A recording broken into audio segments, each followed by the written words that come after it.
Hello everyone, कैसे हैं आप सब लोग। आई होप आप लोग अपने घरों पे सेफ होंगे। तो जैसे कि आप सभी को पता है, हम लोगों ने जे.एंड.के पुलिस सब इंस्पेक्टर का ऑल जे.एंड.के यूटी टेस्ट करवाया था, जिसका आज हम लोग बात करेंगे रिजल्ट क्या रहा है। देखो, बहुत सारी चीजें हम लोगों ने इस टेस्ट में नोट करी है। कई सारे एस्पिरेंट्स ऐसे हैं जो कि वाकई अपनी तैयारी उस लेवल पे ले जा चुके हैं कि फिर एग्जाम जिस मर्जी लेवल पे आ जाए वो बहुत अच्छा जा रहे हैं, और उनसे बस यही रिक्वेस्ट है कि आप अपनी तैयारी को सेम इसी तरीके से कंटिन्यू रखें ताकि आपका नाम इस लिस्ट में जरूर हो। कई सारे बच्चे ऐसे हैं जो कि डे वन से, जिनको हम जानते हैं, वो मेहनत कर रहे हैं इस पोस्ट को लेके, जिनका मैथ बहुत वीक था और इम्प्रूवमेंट करते करते आज वो उस पॉइंट तक पहुंच गए हैं कि उनको भी अब यहाँ पे डू और डाई की सिचुएशन है। बहुत अच्छा जा रहे हैं सब बच्चे। पूरा डिटेल में बात करेंगे। जो लोग इस चैनल पे नए हैं, इस चैनल को सब्सक्राइब कर लीजिए ताकि आपको हर एक अपडेट मिलता रहे। और अगला टेस्ट जो बहुत सारी डिमांड आ रही है बच्चों की, सर जे.एंड.के पुलिस कांस्टेबल का करवाया जाए, तो उसकी डेट मैं आप लोगों को जल्दी बता दूंगा। फिलहाल उसकी टेस्ट सीरीज जो है वो चल रही है ऐप पे। आप लोग अगर चाहते हैं तो उसको ज्वाइन कर सकते हैं। वीडियो शुरू करने से पहले बता दूं, अगले 10 दिन का शेड्यूल अब आपके सामने ये आ चुका है, जिसमें 3 दिन हम लोग टॉपिक वाइज प्रैक्टिस करते हैं, फिर आपके सेक्शनल टेस्ट होते हैं और फिर आपका फुल लेंथ टेस्ट होता है। तो ये नोट कर लो ताकि अगले टेस्ट तक जो गलती यहाँ पे करी है वो रिपीट ना हो। जिन भी बच्चों ने जेकेपीएसआई का कोई भी कोर्स ज्वाइन करा है, आपका अपग्रेड का ऑप्शन जो है वो अभी भी अवेलेबल है। अगर आप लोग ये चाहते हैं तो कर सकते हो, क्योंकि देखो, जब ये हट जाएगा उसके बाद अगर आप लोग रिक्वेस्ट करोगे तो उसको एंटरटेन करना हमारे लिए बहुत मुश्किल हो जाता है। तो ये लास्ट फाइनल रिमाइंडर मान के ही आप लोग चलना। अब बात करते हैं टेस्ट के रिजल्ट के बारे में। तो देखो, टेस्ट शुरू करते हैं यहाँ पे अब पूरा डिटेल में एनालिसिस पे। सबसे पहले रीजनिंग आपकी सेम हमेशा की तरह सेक्शन रही। जिस बच्चे ने पढ़ा है उस बच्चे ने बहुत बेहतरीन स्कोर करा है।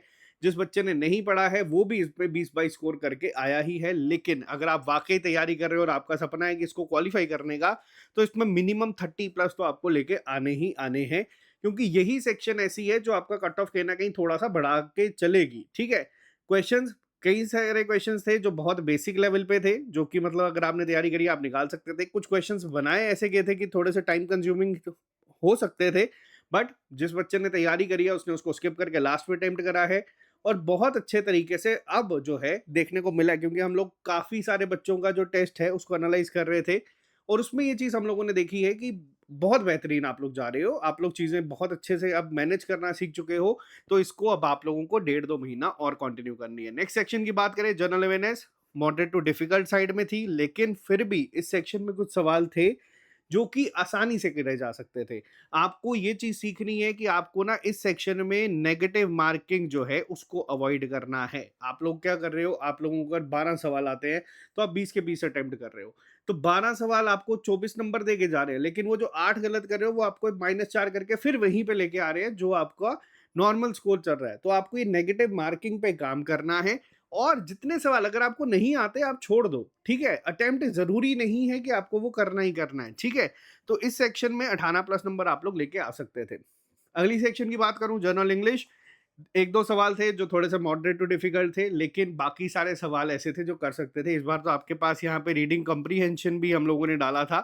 हाँ, क्वेश्चन इनडायरेक्ट थे, बट जिसने तैयारी करी है वो उस सवालों को कर सकता था। आपको बस तसल्ली से क्वेश्चंस को रीड करके जो है उसके आंसर मार्क करने थे।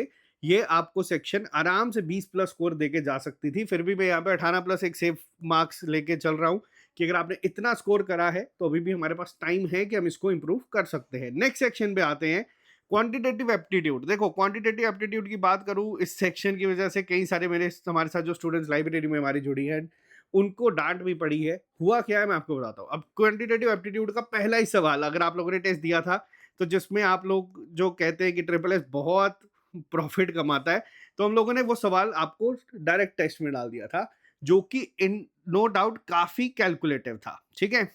अब बच्चों ने क्या किया, 3-3 4-4 मिनट दिए, उनसे वो सवाल नहीं निकला, तो उन्होंने क्या किया, कई बच्चों ने टेस्ट बंद कर दिया, कई बच्चों ने उस सेक्शन को छोड़ दिया और कई बच्चों ने उस सवाल को छोड़ दिया। अब यहाँ पे ये चीज आपको सीखनी है कि मान लो एक दो सवाल अगर इन केस आपके कैलकुलेटिव आ गए, तो वो पूरी सेक्शन नहीं है साथियों।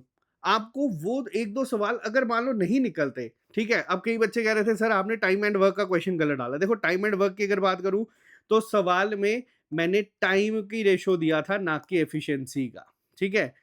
आपको टाइम का रेशियो दिया था और ये चीज़ अब आपको सीखनी है। आपको ध्यान से क्वेश्चंस को रीड करना सीखना है। कुछ सवाल तो बेसिक थे जो आप निकाल सकते थे अगर आप तैयारी करके चल रहे हैं। लेकिन हाँ, कुछ क्वेश्चंस कैलकुलेटिव भी थे, बट इन क्वेश्चंस को अगर मैं हटा भी दूँ, फिर भी इस सेक्शन में आप लोग जो है 20 प्लस स्कोर करके आ सकते थे। ये सेक्शन में अगर आपने प्रैक्टिस करी, अब इसका यही फ़ायदा है। देखो ये चीज़ हम लोग ना जनरल अवेयरनेस सेक्शन में नहीं कह सकते कि इतने तो आने ही चाहिए, बट ये हम क्वांटिटेटिव एप्टीट्यूड में कह सकते हैं कि अगर आपने हर एक चैप्टर को पढ़ा है, अगर आपका हर एक चैप्टर पे होल्ड है, तो आप इतने नंबर लेके आ ही सकते हो। आपको 100% एक्यूरेसी को मेंटेन करके, अब अपने दिल पे हाथ रख के बताना कितने बच्चे ऐसे थे जिन्होंने 100% एक्यूरेसी को मेंटेन करा। तो यहाँ पे ये सेक्शन नो डाउट सबसे ज्यादा स्कोरिंग सेक्शन थी इस पूरे पेपर में। जनरल इंटेलिजेंस रीजनिंग तो थी, बट क्वांटिटेटिव एप्टीट्यूड में भी वो 2 सवाल निकाल के आए हैं जो बच्चे, आपको खुद पता चलेगा कि किस तरीके से एज मिलती है यहाँ पे, ठीक है।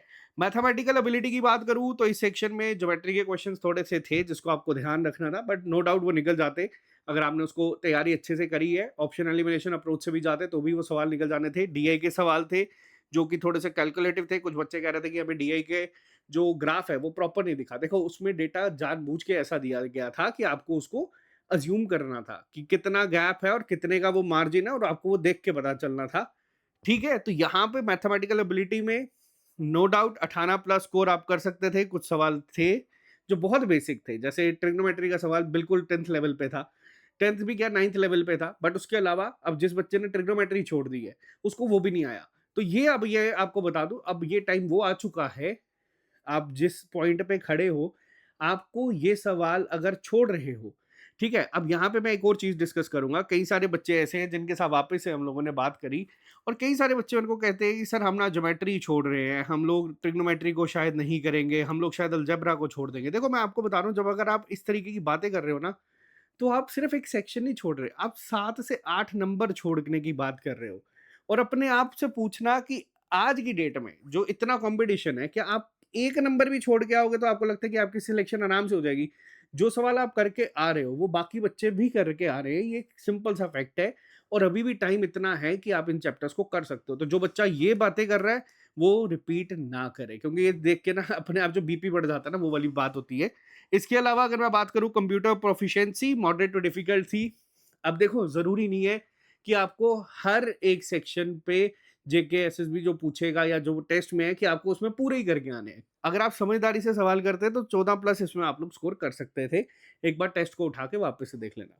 कुछ क्वेश्चंस ऐसे बनाए हुए थे जिसको आपको स्किप ही करना था कि नेगेटिव ना हो, वो चीज़ आपको यहाँ पे सीखनी थी। देखो, यहाँ पे फाइनल कट ऑफ से पहले एक बात आप लोगों से करूँगा।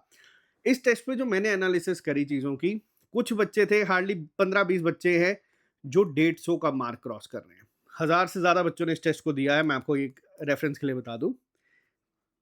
ये जो बच्चे इस पॉइंट पे आज की डेट में खड़े हैं ना, आप लोगों के चांसेस बहुत अच्छे हैं। दूसरी चीज़, आप लोगों को बस इस चीज़ को ना फॉर ग्रांटेड नहीं लेना। आपको डेली बेसिस पे प्रैक्टिस जो है वो करते रहना है। तो ये चीज़ का एक ध्यान रखना, आप लोग यहाँ पे जो 150 प्लस स्कोर कर रहे हैं फिलहाल बच्चे, आपका चांसेस बहुत अच्छे हैं, ठीक है।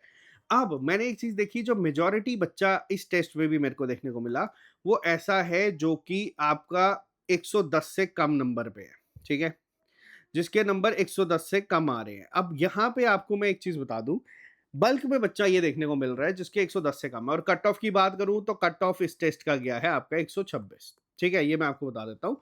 अब यहाँ पे कट ऑफ को ध्यान रख लेना, जिस बच्चे के इससे ज्यादा है तो बहुत अच्छी बात है, जिसके नहीं है आप लोगों के लिए भी यहाँ पे मैसेज है। अब कई बच्चे ऐसे हैं जो 110 से लेके 130-40 की रेंज में है। ये 3 कैटेगरीज इस समय दिख रही है। सबसे पहली चीज, जो बच्चा मेहनत से, अपनी दिन रात की मेहनत से यहाँ तक पहुंचा है, आप लोगों को जो भी, जहां से जितना भी, जो कुछ भी आपने किया है, बस आप लोग उसको कंटिन्यू करो, ठीक है। आपको बस वो कंटिन्यू करना है किसी भी हालत में, कि आप लोग जब अब पेपर में बैठो तो आप यही परफॉर्मेंस वहां पे दे के आओ, ठीक है।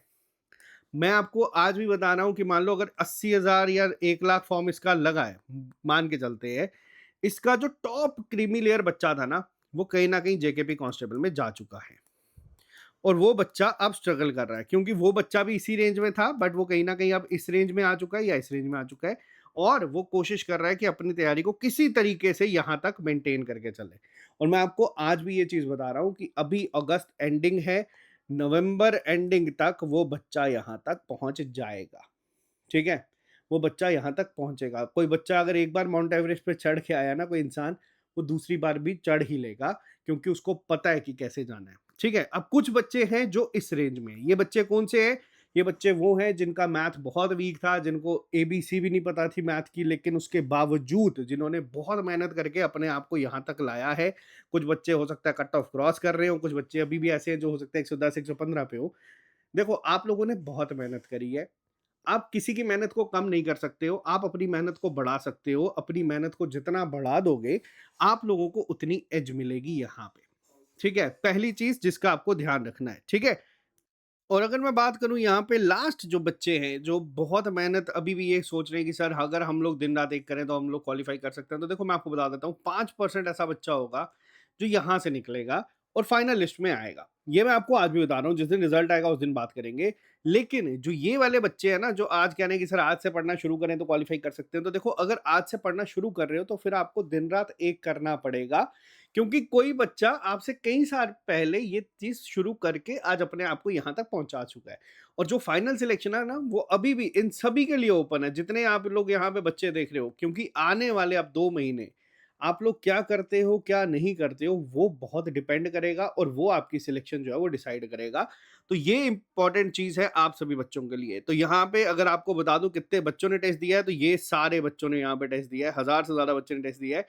एक रैंडम कोई बच्चा अगर उठा के मैं आपको बताऊँ, चलो 100 रैंक वाला बच्चा उठा के देख लेते हैं कि किस तरीके से उसने परफॉर्मेंस यहाँ पे दी है। आप लोग यहाँ पे देख सकते हो। देखो, अगर आपको अब क्या करना है, सेल्फ एनालिसिस। देखो 35 मार्क्स, रीजनिंग में बहुत अच्छा स्कोर है, परफेक्ट स्कोर है, मैथ में 27.5, ठीक है, इंग्लिश 18, इसके अलावा मैथमेटिकल एबिलिटी बहुत अच्छा, कंप्यूटर बहुत अच्छा। दिक्कत कहाँ पे आ रही है साथियों? जनरल अवेयरनेस में। ये एनालिसिस आपके सामने है, ठीक है? इस चीज़ को अब यहाँ पे एक और बच्चा मैं आपको दिखा देता हूँ। देखो यहाँ पे आप लोगों को खुद पता चलेगा कि कितनी इंप्रूवमेंट आप लोग खुद अपने स्कोर में कर सकते हो। रीजनिंग परफेक्ट, ऑलमोस्ट 38 मार्क्स, बहुत अच्छे हैं, ठीक है? जर्नल अवेयरनेस सिर्फ 3.5। उसके अलावा क्वांटिटेटिव एप्टीट्यूड हो, मैथमेटिकल एबिलिटी हो, इंग्लिश हो, आपका कंप्यूटर एफिशिएंसी हो, अगर ये बच्चा मान लो सिर्फ 3.5 से अपना स्कोर अगर 20 ले जाए, ठीक है? कितने? 16.5 नंबर बढ़ा लेगा ना अगर ये बच्चा, ये 140s में चला जाएगा और 140s में आप टॉप 30-40 की रेंज में होंगे। तो ये सेल्फ एनालिसिस आप लोगों को करना है। इसी के साथ मैं अगर आपको कुछ टॉपर्स दिखा दूँ कि वो किस तरीके से कर रहे हैं, एक आइडिया के लिए। देखो, एक लड़का, नाम मैं लेना वैसे पसंद नहीं करता, मेहुल करके कोई लड़का है जिसने किसी लड़की राहिला के, जो आप टॉप पे देख रहे हो, टॉप कर दिया 7-8 मिनट में, चीटिंग मार के स्कोर अपने आप को, वो कुछ फ़ायदा नहीं देगा। 107 नंबर थे आपके। हम लोगों ने पूरी डिटेल निकाली है, ठीक है? हमारे पास सारा एक्सेस होता है और लिस्ट में उसका नाम हटा दिया। अब मैं आपके साथ बात करता हूँ, कोई एक बच्चा जो 140 पे है फॉर एग्ज़ाम्पल, कि क्या वो बच्चा कर रहा है और आपको कैसे सेल्फ एनालिसिस कर रहा है। रीज़निंग में उस बच्चे से 6.5 नंबर कम है इसके, ठीक है? लेकिन जनरल अवेयरनेस में आप लोग देख सकते हो, क्वांटिटेटिव एप्टीट्यूड देख सकते हो, मैथमेटिकल एबिलिटी देख सकते हो। तो ये 3 सेक्शंस ऐसी चल रही है जो आपको एज दे के जाएगी। हर सेक्शन में अगर आप अच्छा परफ़ॉर्म करोगे तो आप लोग ऑटोमैटिकली अपने आप, और उसके बाद भी रैंक 40s में है अभी। तो ये कुछ चीज़ें हैं जो आपको एनालाइज़ करनी है अपने आप के साथ। और कुछ बच्चे, अगर कोई मान लेते हैं, कोई ऐसा बच्चा जो अभी तैयारी कर रहा है और कोशिश कर रहा है कि इम्प्रूव कर सके, आ जाओ, जो बच्चा अगर देख लेते हैं कि 100 नंबर पे है, चलो 104 पे देख लेते हैं। देखो, रीज़निंग बहुत अच्छा, अच्छी सेक्शन है, यहाँ पे इम्प्रूवमेंट का स्कोप है।